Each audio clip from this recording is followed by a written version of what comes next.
আসসালামু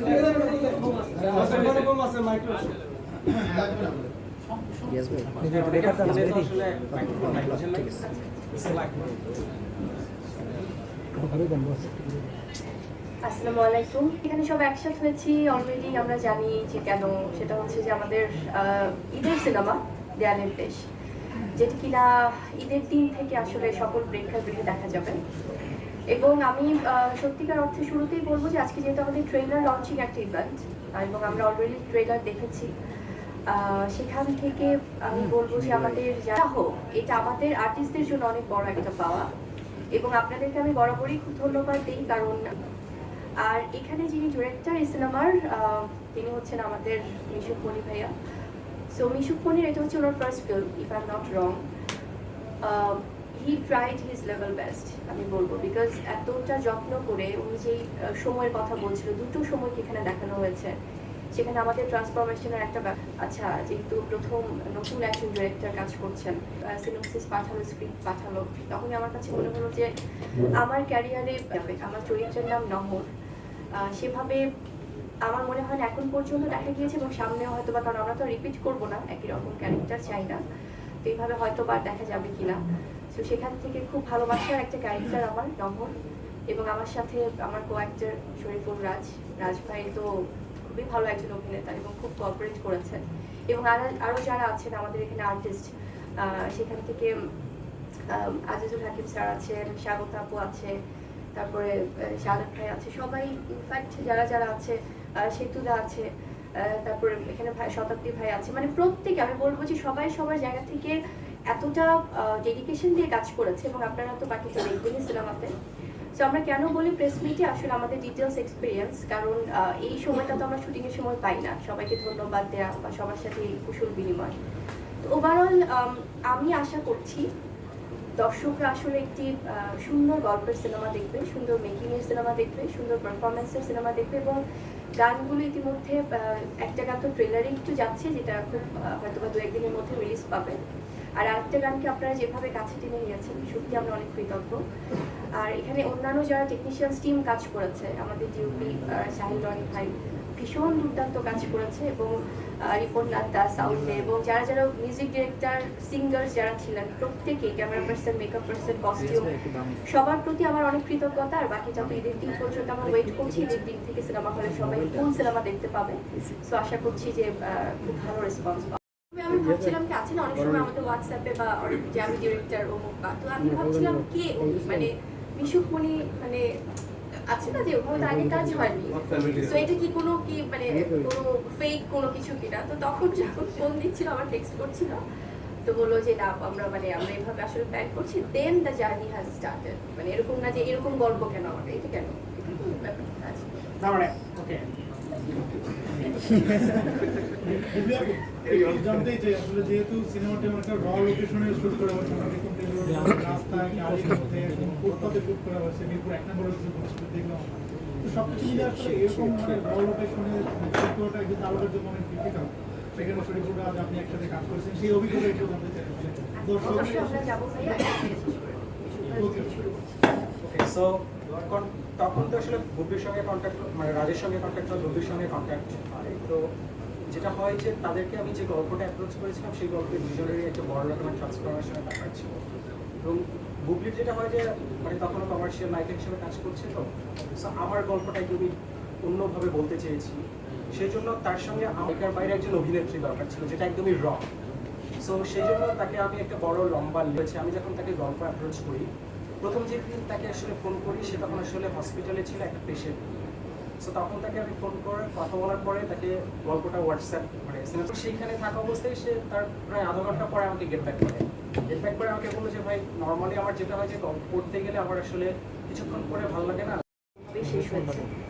তো র লোকেশনটাই দরকার ছিল। এবং হ্যাঁ, অসুবিধা যেমন যেটা হয়েছে আমাদের, আমি যদি আমার কথা বলি, আমি তো একদমই দেখা গেছে যে যেটা হয় চরিত্রের প্রয়োজনে খুব স্ট্রাগল করছে মেয়েটা, এবং তার অনেক আপস অ্যান্ড ডাউনসের মধ্যে দিয়ে সে যাচ্ছে তার জীবনে।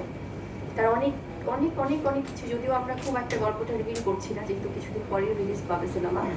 তো সেখান থেকে এই মেয়েটির যে ক্যারেক্টার, যে চরিত্র, যে তার জীবনযাপন, তাকে খুব টায়ার্ড একটা ফেসে বা একটা একটু ডাউন মেকআপে, কালো মেকআপে বা চোখের নিচে তার কালি পড়ে যাচ্ছে, টেনশন হচ্ছে, তার অনেক রকমের সমস্যার মধ্য দিয়ে সে মানসিক টানাপোড়েন, এই যে একটা বাস্তব জীবনের সাথে যে একটা যুদ্ধ, সেখান থেকে, এবং তার প্রেম জীবন যেটা, সেখানেও তার অনেক আপস অ্যান্ড ডাউনস আছে, সেখান থেকে এরকম স্ট্রাগল করা একটা মেয়ের র লোকেশনে যখন আমি শ্যুট করছিলাম, তখন আমার কাছে ঠিক নহরই মনে হচ্ছিল যে আমাকে ওই সময়টাতে আসলে আমরা, এবং আমাদের জন্য এটা খুব প্লাস পয়েন্ট ছিল, আমরা যখন যেমন কিছু বাসের শট আছে, রাস্তার শট আছে, এবং হুইল চেয়ারে আমাকে অনেকক্ষণ ধরে থাকতে হয়েছে, সেই সময়গুলো না আমার মনে হয়নি মানে বুবলি সেই ব্যাপারটা আমি আমার মধ্যে আনতেই চাইনি। আমার কাছে মনে হয়েছে যে ডাজেন্ট ম্যাটার আমাকে দেখতে কেমন লাগছে বা কে আমাকে দেখছে, আমি যেন আমার সেই ক্যারেক্টারটা সেই সময়ের জন্য যেন খুব দারুণভাবে আসলে আনতে পারি ক্যামেরায়,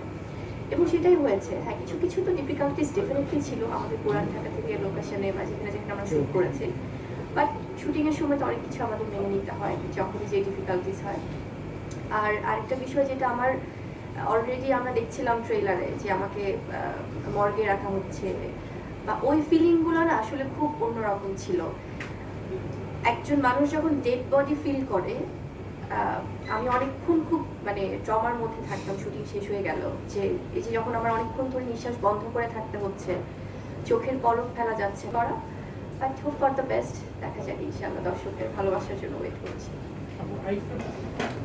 আমার জায়গা থেকে আমি আসলে সবসময় চেয়েছি, আপনারা যদি আমার জাস্ট গ্রাফটা দেখেন ক্যারিয়ারের, আমি ডেফিনেটলি কমার্শিয়াল তো সব সিনেমাই কমার্শিয়াল, আসলে কমার্স ব্যাপারটা তো থাকবেই, কিন্তু হয় না যে অনেক মাসালা ফিল্মও যেমন করেছি বা করছি, অ্যাট দ্য সেম টাইম কিন্তু আমি একটু অফ ট্র্যাক, যেটাকে আমরা বলি যে একটু ডিফারেন্ট ভাবে গল্প যেখানে এগিয়ে যায়, সেটা আমার লাস্ট ঈদে আমার প্রহেলিকাও যেমন ছিল, বা আমার লোকাল যখন আমি করেছি, বা আমি তালাশ যখন করেছি, আমার টান যখন করেছি, সেই জায়গাগুলো কিন্তু একেবারেই অন্যরকম ভাবে আমাকে দেখা গেছে।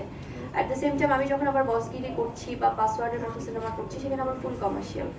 তো দেয়ালের দেশটা আমার কাছে ডেফিনেটলি, যেটা মিশুক ভাই বলছিলেন আজ থেকে, যখন আমরা আরো আগে এই গল্পটা নিয়ে কথা বলেছি, তখন হয়তো আমার এই সিনেমাগুলো তখনও রিলিজ হয়নি, কিন্তু দেয়ালের দেশটা আমার কাছে তখনকার সময় খুব আমার কমার্শিয়াল জোন থেকে আলাদা ছিল।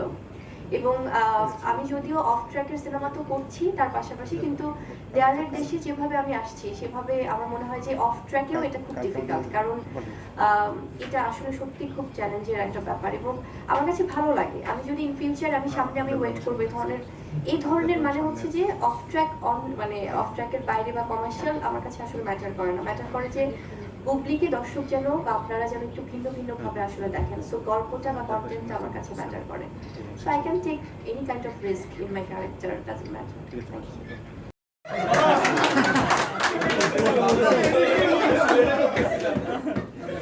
আমি যদি আসলে নামকরণের মাহাত্ম্য এখানে বলে দিই, তাহলে তো গল্পটা ভালো হয়ে যায় না। যতটুকু বলা যেতে পারে দর্শককে আকর্ষিত করার জন্য, মানে ডেফিনেটলি না ওকে, এইটুকু বলতে পারি আসলে নামকরণের তো আসলে কিছু ফরম্যাট থাকে। সো তার মধ্যে একটা ফরম্যাট হচ্ছে যে গল্পের মূল যে জায়গাটা থাকে, মানে যে মিনিংটা থাকে, সেইটার অর্থ বোঝাতে নামকরণ করা হয়।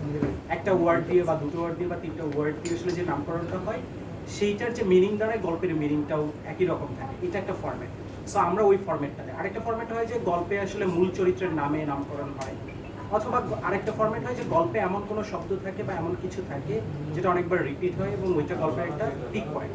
এই তিনটা ফরম্যাটে আসলে নামকরণ হয়। সো আমরা আসলে প্রথম ওই ফরম্যাটটাকে বেছে নিয়েছি, যে নামকরণটা আসলে গল্পের মিনিংয়ের সঙ্গে আসলে মিনিংটাকে সার্ভ করে। সো এইটুকু বলতে পারি, এর বাইরে আসলে যদি আসলে মিনিংটা কি সেটা বলতে চাই। আমার মনে হয় যে এই সব আলোচনায় যাওয়ার আগে হাকিম ভাই অনেক সিনিয়র, উনি আছেন, উনি ওনার এক্সপিরিয়েন্স শেয়ার করুক। সেতু ভাই আছে, স্বাগত আপু আছে, আমার ডিওপি আছে, ওনাদের এক্সপিরিয়েন্স শেয়ার করা জরুরি। আমরা অনেকক্ষণ কথা বলছি। সো অন্তর, এটা প্লিজ একটু হাকিম ভাইকে ওদিকে নিয়ে আসতে হবে। আমাদের নিজেদের নিয়মে কোনো কিছুই হয়নি, সবই তার নিয়মে হয়েছে, এবং তার সাথে আমাদের ঝগড়াঝাটি হয়েছে, কারণ একটা নেগোসিয়েশনের ব্যাপার। আর আমাকে যদি বলেন আমি কেন এই চরিত্রটা করতে রাজি হয়েছি, আমি আসলে ওদের দুজনের প্রথম ফেজ শুটিং হয়ে যাওয়ার পরে আমাকে কাস্ট করা হয়েছে। তো যখন এসছে তখন আমি চিন্তা করলাম, আমার নাম শরীফুল রাজ, বুবলি যখন এই চলচ্চিত্রে আছে, আমি কি করব, মানে আমার আসলে আমার তো কিছু করার নেই। এই লোকটা এখানে কি করছে, পরে বুঝতাম ও আচ্ছা এটা রাজ। হ্যাঁ, আমি গরম থেকে শুটিং করে আসলাম, এখানে এই লোকটা বসে আছে কেন, কারণ চুলের কালার পুরো এমন, মানে